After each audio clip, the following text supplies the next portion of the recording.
Rumores. Piñataro llegó a las 7:14.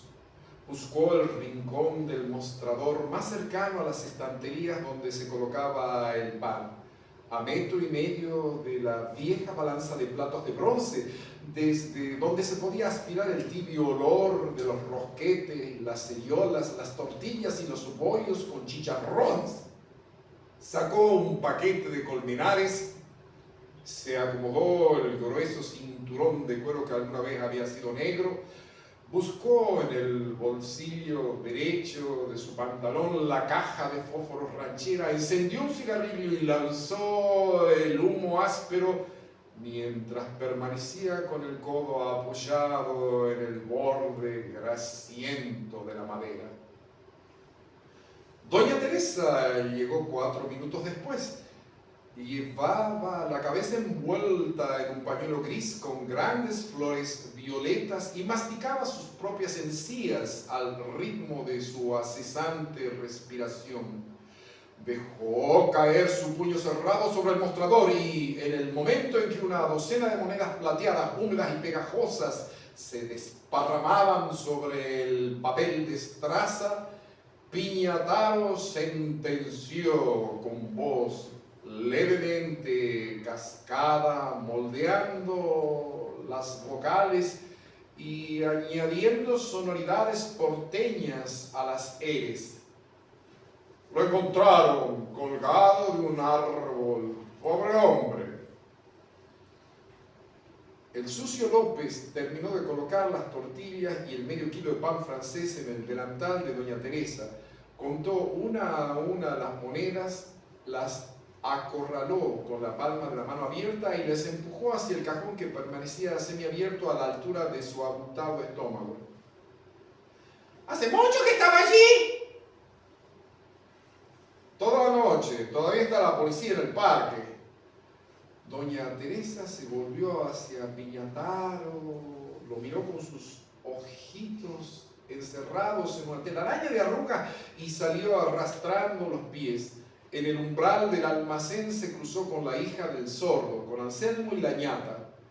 El sucio López colocaba los olorosos panes en las bolsas de redes de plástico, tortillas en las canastas de palma o rosquetes torpemente envueltos en papel de periódico.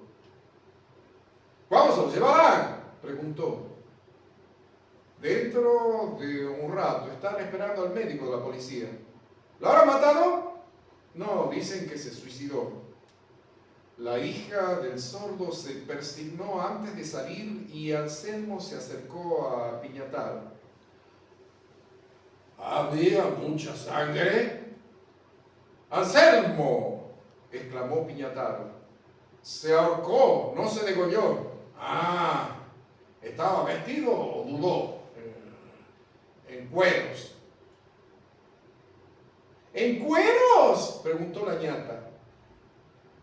Vestido de los pies a la cabeza.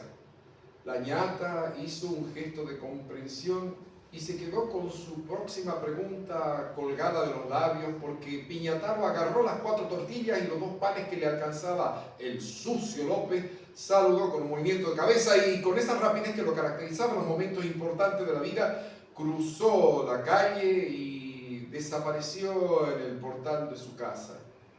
A las 12:23 Piñataro entró nuevamente al almacén. Esta vez se acomodó en el extremo del mostrador, cercano a la persiana de metal de la entrada, mirando de reojo a las profundidades del parque que nace al otro lado de la calle. Vestía un gastado saco beige, camisa blanca, corbata roja con gruesas rayas color plata y viejos mocasines color borradino. Llevaba en su mano izquierda un pequeño anotador de tapas verdes. La mocha, el gordo Ángel, Pitucho y la pintada se batían en la primera fila. Detrás de ellos 3 o 4 niños, doña Concepción y más atrás Negrete, el zapatero. El sucio López atendía sus reclamos: pan, salsa de tomate, vino, soda fresca.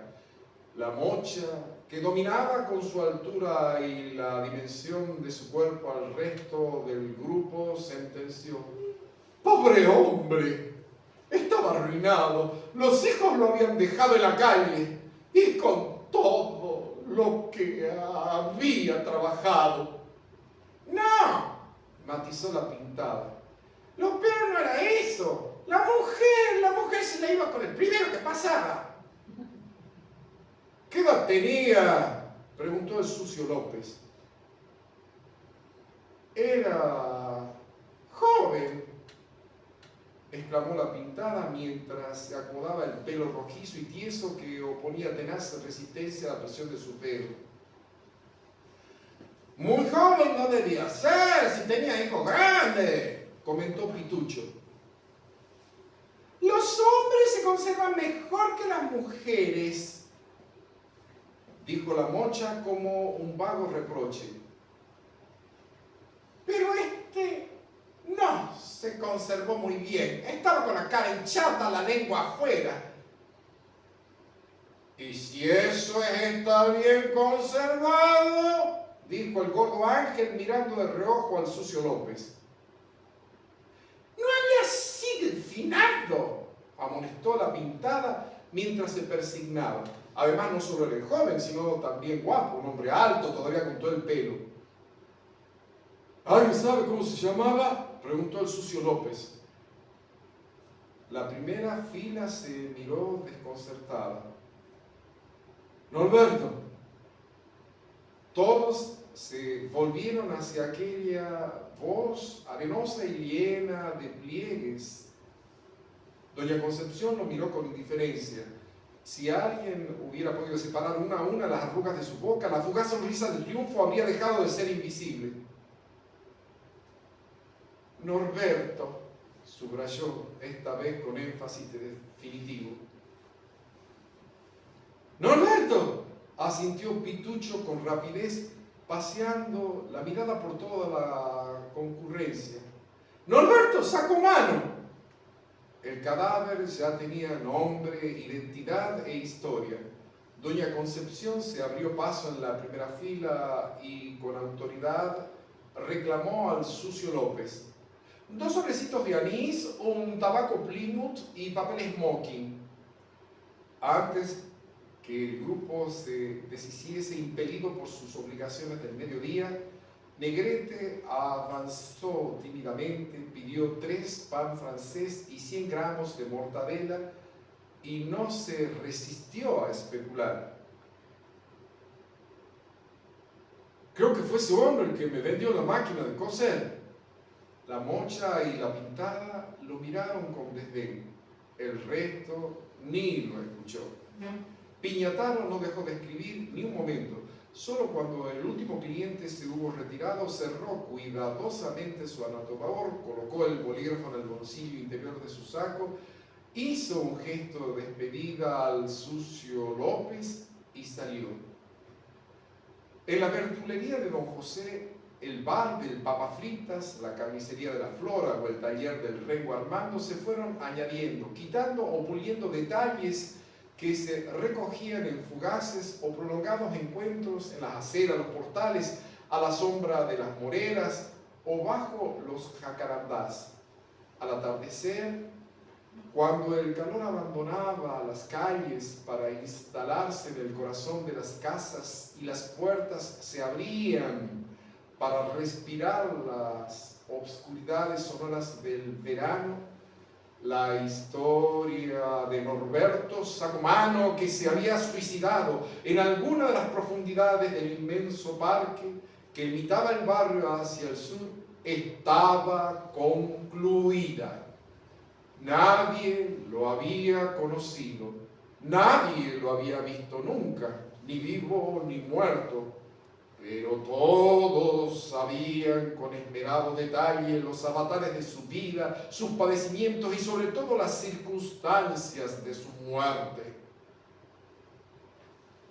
A las 23:27, Piñataro completó la escritura de 5 folios que después guardó cuidadosamente en una manoseada carpeta de tapas marrones.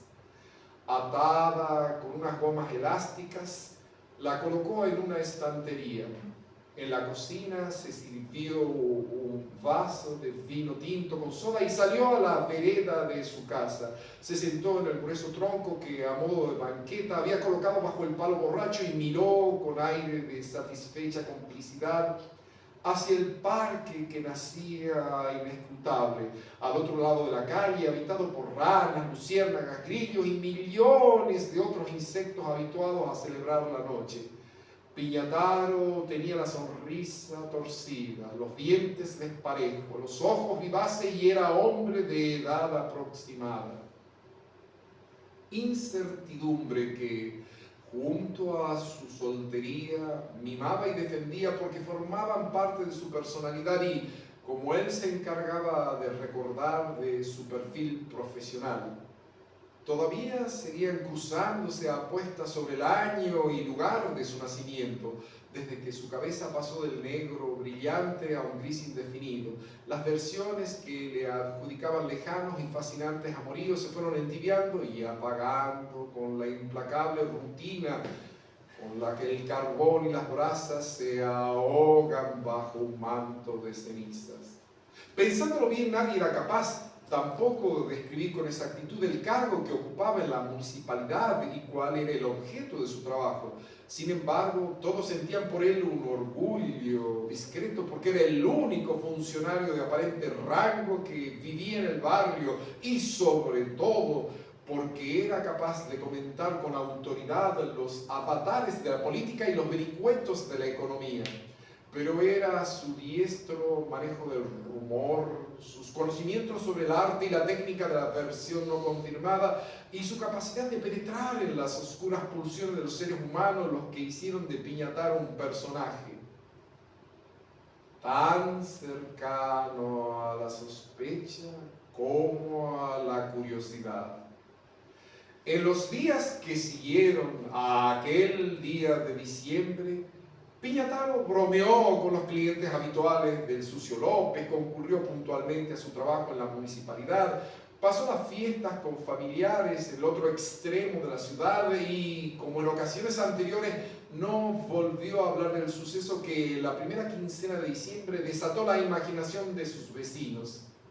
El calor, las intensas lluvias del verano, la humedad, el trasiego de botellas de vino y sidra, pan de Navidad, pollos y lechones, el olor a pólvora en las esquinas, las bengalas y los buscapiés blindaron al barrio que se replegó sobre sí mismo, ajeno a los sucesos de una ciudad sofocada y un país distante. 35 días después, el 15 de enero, entre las 7:33 y las 8:15 de la mañana, Sombra de Enano vio a Piñataro en el momento de abrir la puerta de su casa. Lo recuerda muy bien, porque llegaba tarde al trabajo y no paró de preguntar la hora a todos los que pasaban por su lado y estuvo a punto de gritarle a Piñataro sabedor de las puntualidades con que construía sus movimientos. Pero el ómnibus ya había doblado por Luis F. Nogués y el alivio transformó la ansiedad de Sombra de Enano en placentera resignación.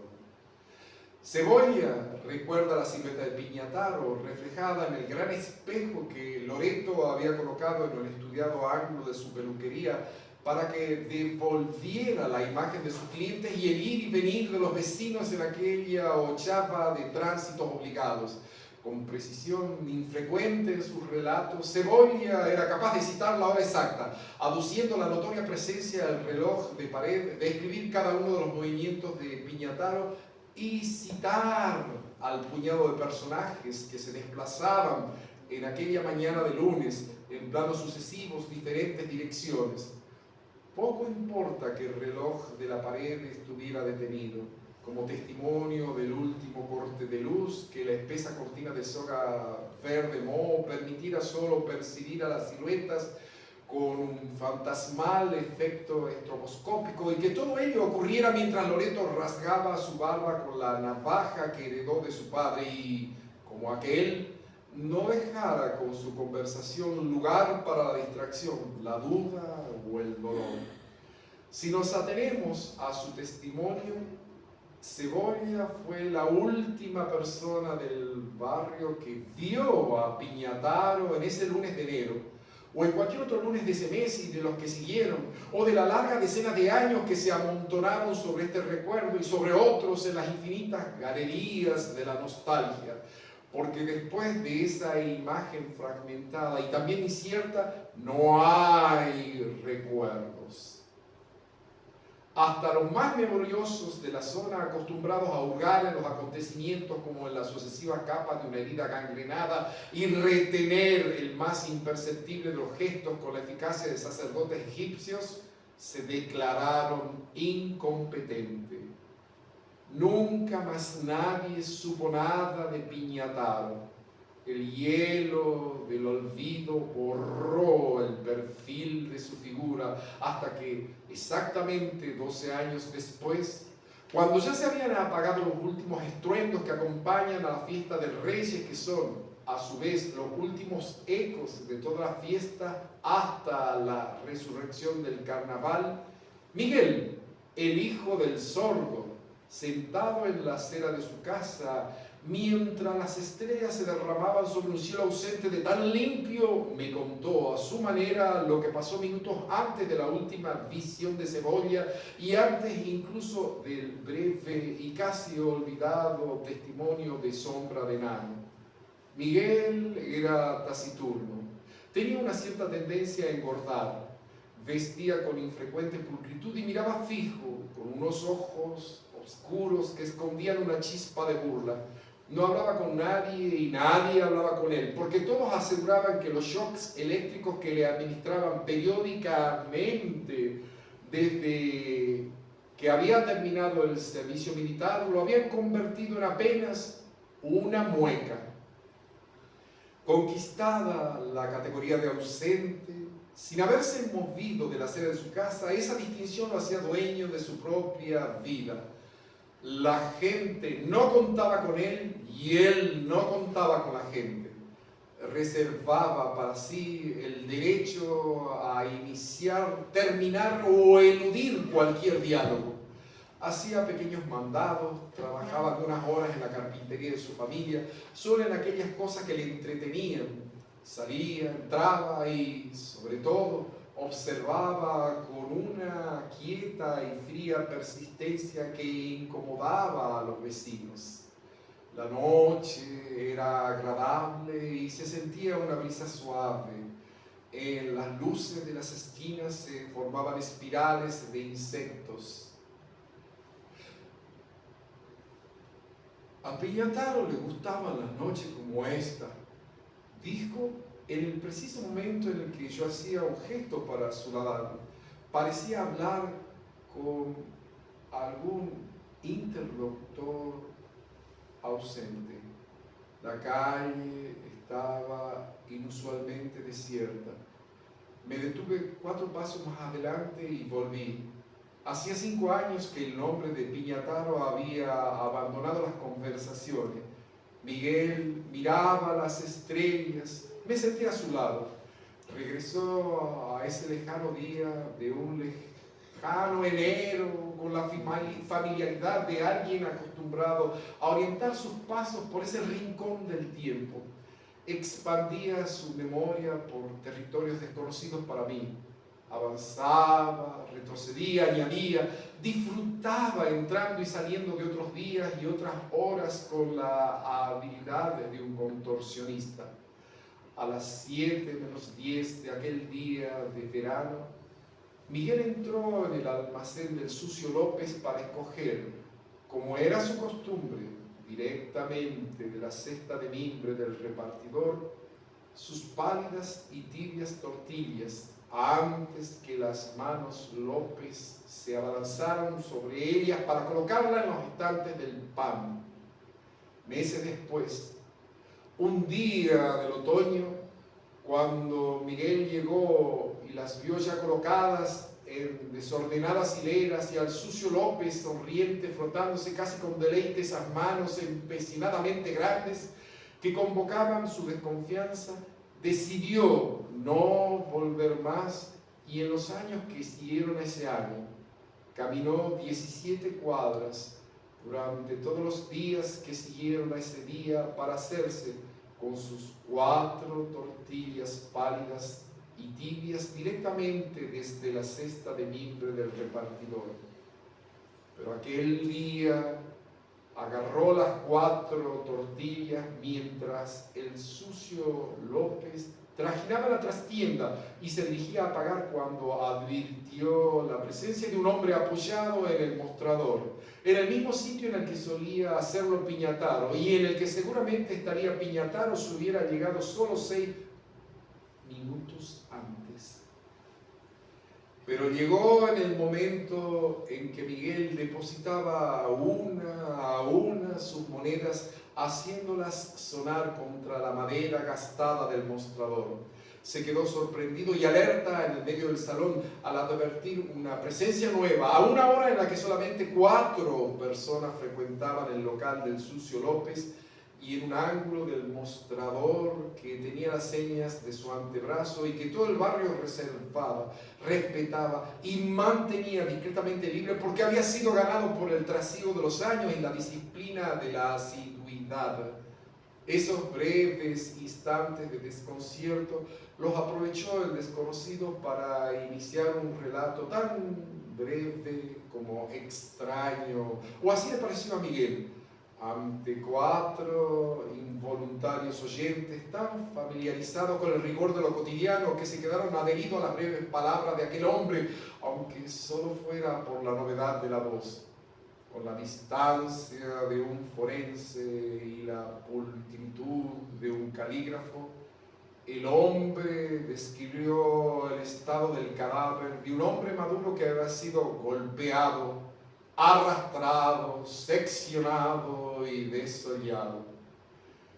Cuando hubo agotado toda la sangre, cartílagos, mucosas, fibras y tejidos, procedió como un notario a trazar el retrato de la víctima en centímetros, edad, colores y complexiones, y seguidamente describió el corte y calidad de su ropa, la flexibilidad de su calzado y el cuero de su cinturón, el popelín azul gastado de su pantalón, la camisa de rayas verticales también azules que se alternaban con finas líneas color fucsia, los viejos mocasines borrabino y las medias azules. Fue un relato tan intenso y prolijo que impidió a aquellos 4 hombres cualquier interrupción, objeción o pregunta, en la certeza que no había lugar para la respiración, en el vínculo de hierro que unía cada palabra con la que le seguía. Con la última consonante, el desconocido se irguió para despedirse, dirigió sus pasos hacia la puerta con un toque de perceptible marcialidad y casi desde la acera sentenció: mañana lo encontrarán en el parque, a los pies de la estatua de la mujer desnuda que baila sobre una roca. Volvió la cabeza con el pelo cortado sin esmero, pero con pulcritud, como si obedeciera a una orden remota, y se fue. El primero en reaccionar fue el sucio López. Mirando a Piñataro le dijo: no sé quién será, no lo he visto nunca por aquí, pero sí que se lo había preparado bien. Este ha venido aquí a desafiarte. Cuídate porque en cualquier momento te desbanca. Al comprobar el silencio con que fueron recibidas sus palabras, matizó: pero se equivocó de hora y para colmo lo anuncia con un día de anticipación. Cayó repentinamente cuando advirtió las finas líneas fucsia que se alternaban con las rayas verticales azules de la camisa de Piñataro. Se frotó las manos. En él era un gesto habitual que expresaba el desconcierto cuando la inseguridad le ganaba el cuerpo y no recordaba cuál debía ser su próximo movimiento. Volvió a la trastienda. El repartidor de pan colocó la canasta en el triciclo y pedaleó hacia el próximo cliente. Piñataro tenía el semblante descompuesto, los hombros cargados y un ligero temblor en la mano derecha con la que acariciaba la hebilla de su cinturón de cuero que sostenían con dignidad el viejo pantalón de popelín azul gastado. Miguel se quedó solo, con sus tortillas calentándole las manos, mientras miraba los mocasines borrabinos de Piñataro, que siempre le habían parecido el toque de mayor elegancia que podía permitirse el barrio. Afuera, el sol rojo y furioso del verano se levantaba al final de la calle, anunciando un día de perros acesantes. Eran exactamente las 7:16 cuando Piñataro salió del almacén. Tardaría 7 minutos en llegar a su casa, instante que recuerda sombra de enano. Ese día no hubo rumor, no corrió por el barrio ninguna versión, nadie pasó la voz, nadie especuló, nadie imaginó afrentas, sufrimientos o maldades. Aquella descripción casi obscena de la muerte y de un muerto murió entre los 4 oyentes del amanecer. Fue inútil por lo inadecuada de la hora, como se encargó de hacerlo ver el sucio López, solo aparentemente porque en realidad no había nacido para ser un rumor, sino una sentencia.